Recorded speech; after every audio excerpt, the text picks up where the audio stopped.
بسم الله الرحمن الرحيم. يا أيها الذين آمنوا توبوا إلى الله توبة نصوحا. وقال سبحانه وتعالى: فقل استغفروا ربكم إنه كان غفارا. وقال سبحانه وتعالى: قل إن كنتم تحبون الله فاتبعوني يحببكم الله ويغفر لكم ذنوبكم والله غفور رحيم.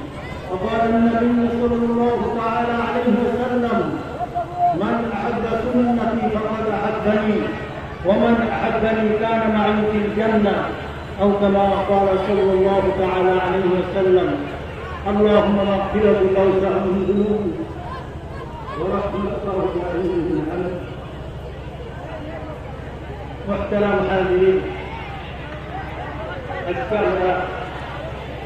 এখানে নবী আলাইহিস সালামের মুহাব্বতের নিসবতে ইশকে রাসূলের নামে নবীর প্রতি আমাদের ভালোবাসা, নবীর প্রতি আমাদের প্রেম, নবীর প্রতি আমাদের অন্তরের মুহাব্বত, এই উপস্থিতি বর্তমান যে মাসটা আমাদের মাঝে অতিবাহিত হয়েছে রবিউল আউয়াল।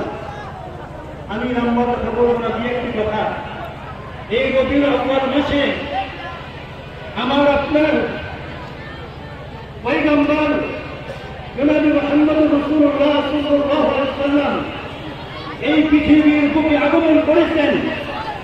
নবী আলাইহিস সালাম যখন এই জমিনে আগমন করেছেন, নবী আলাইহিস সালামের চাচা আবু লাহাব তার বান্ধবী সুলাইমা, ওই পরিবারে যখন আবু লাহাবকে খবর দিল যে তোমার ভাই আব্দুল্লাহর ঘরে একজন পুত্র সন্তান জন্মগ্রহণ করেছে, আবু লাহাব খুশি হয়ে ওই বান্দি ফরিদাকে হাতের ইশারায় দুই আঙ্গুলের দ্বারা তাকে আজাদ করে দিছে।